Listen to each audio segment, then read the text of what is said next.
身体的伤痛，梦醒时分多少都有缓解，心里的疤痕，时间越久愈发清晰亮眼。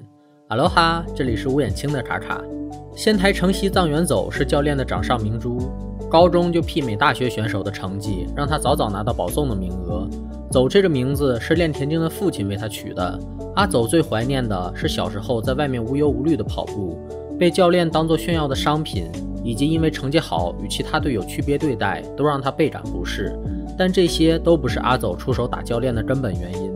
成绩即正义的教练不顾学弟的身体，导致他膝盖重伤。看到那个男孩跪着恳求教练再给一次自己机会，后者却冷冰冰地说，只有能跑的人才配和我谈条件。阿走紧握的双拳终于没忍住冲向教练的鼻梁，包括神在内的所有高二学生都因此失去比赛机会，甚至保送名额。或许神此前对阿走的情绪视而不见，让旁观的我们认为他也有责任，但这并不意味着神有义务开导阿走。阿走的暴力行为本身是绝对不能被原谅的。这位教练的设定也很清晰，跑得快的阿走只是他的政绩，如果受伤的人换成阿走，这位教练一定也会冷血地丢弃他，再发掘下一位天才。我用的是发掘而不是培养。阿走的这段过去，每个人都不是无辜的，他们所有人也都因此受到伤害。考上宽政大社会系的阿走，浑噩的生活让他把生活费全部花光，偷面包甚至都不敢拿旁边红豆馅的。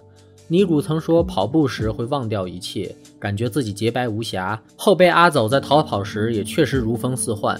这道深夜的劲风让刚洗过澡的灰二双眼放光，哪怕使用青睐家一生一次的闪现，他也要把阿走带进竹青庄。灰二听到阿走的名字时没有多想，反倒是田崎教练在听到藏远走时若有所思，说明老爷子依然关心着优秀年轻跑者的新闻。但在第二天二人的晨跑会面时，灰二刻意强调了仙台城西藏远走，说明那晚酒会后他也没少百度阿走的过去。看到竹青庄的大家把酒言欢的场景，没见过这阵仗的阿走不知所措。灰二提出大家参针相争一传，这才把他拉回现实。阿走不想再为了成绩而跑，高中时期同僚的冷漠也让他很难对眼前的人产生信任。剧情最初的阿走不只是看不上大家的跑步水平，更多的我想是他对人心的绝望。竹青庄的大家率先接纳了这第10位房客，神在清晨特意过来刺激阿走，累瘫的王子撑起身子为他喊话。灰二也搂着阿走对神说，他会比你认识的时候更快的。镜头外，阿走紧握的拳头有所放松，记录会神过来对阿走打招呼，神童挡在他身前，今天我们不是和你较劲儿的。白桦湖神发泄高中的不满，阿走的双拳眼看就要再次挥向他人时，尼古、灰二、双胞胎和 King 都拦住了他。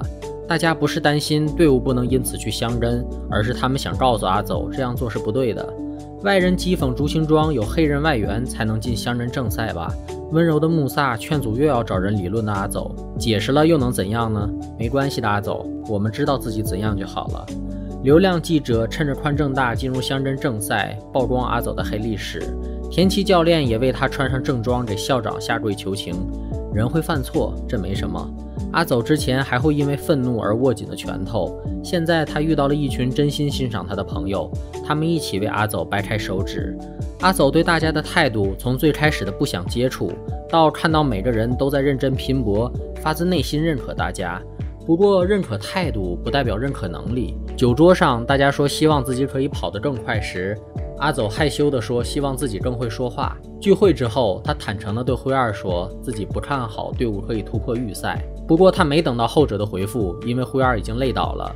阿走重新审视藤冈对自己说的和青睐一起带领队伍这句话，他对爱他的竹青庄提供了速度之外的帮助。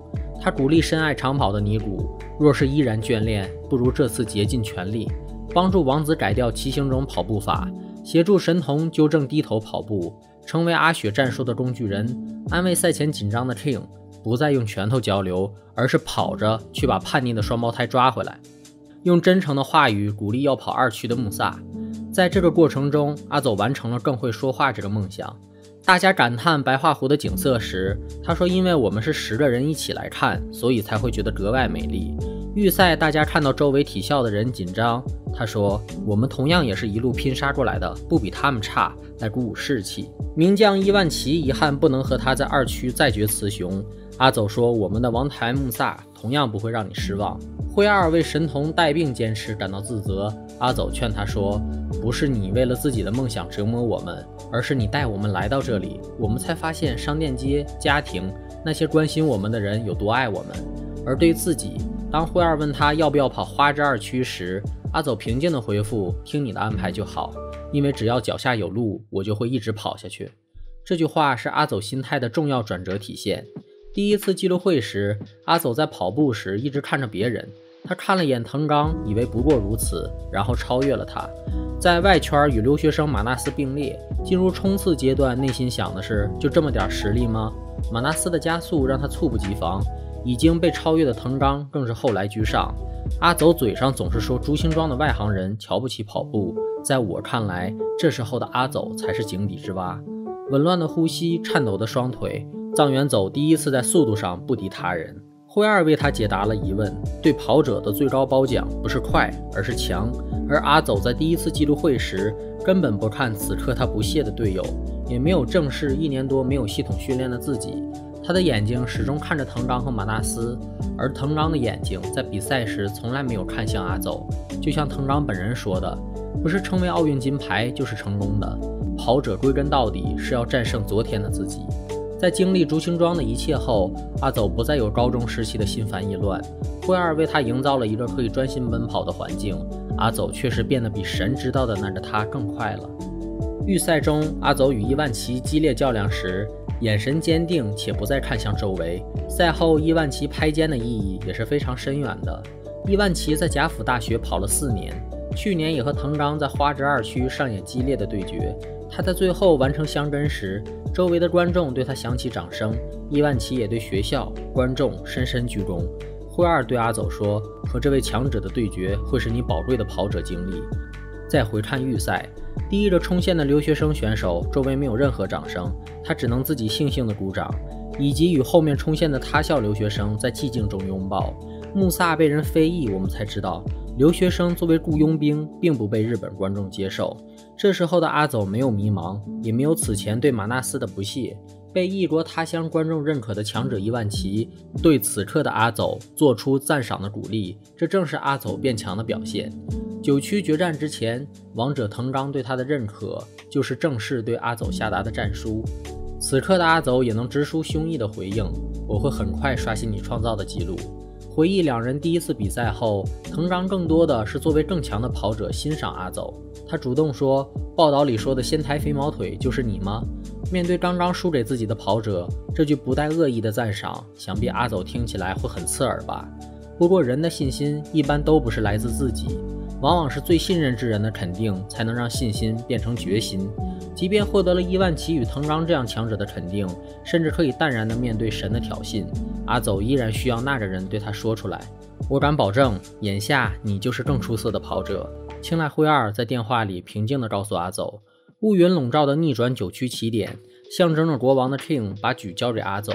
或许三浦老师这个设计的潜台词是，阿走将是新的跑步王者。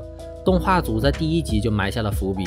阿走进入王子房间时，他下意识去碰的漫画名字就是同那举一起，举就是乡镇一传的袋子，宽正大的举在原作中是和他们一起经常泡澡的泥水匠夫人缝制的，队服也是街坊邻居制作的。看似背负了很多，阿走却感觉从未跑得如此轻盈。从跑者科学来说，阿走渐渐听不见周围的欢呼，灰暗的天空变得明亮，这里他大概进入了跑者高潮。判断接下来还剩10公里时，阿走第一时间想到的是，哪怕再算上灰二还要跑到20多公里，他都觉得不够。阿雪曾在下坡路段一只脚迈入跑者高潮时感叹，原来阿走的世界是那么孤独。在这里，阿走也想到，我就要这样一直孤独地跑下去吗？画面中出现了9个身影，接着阿走从之前雪白的状态进入透明。如果说高中藏原走背负的是教练的 KPI、同僚的嫉妒、对手的仰视，那他现在需要承担的是朱青庄的友情，街道阿姨多给他一些肉的关心。带病坚持的神童阿走没有嫌弃他慢，而是发自内心敬重神童是真正的强者。宽正大的乡绅一传成绩，不需要藏远走一个人背负，他有身前的9位好友一起。后二那篇的标题是愿我化作清风，想跑却无法再次奔跑的他，看着眼前的阿走，不让世界打扰他。这篇阿走的标题是我愿化作清风，不再为了谁去奔跑。他遇到了最懂他的人，他的故事就是我们跑步时身旁吹拂的清风吧。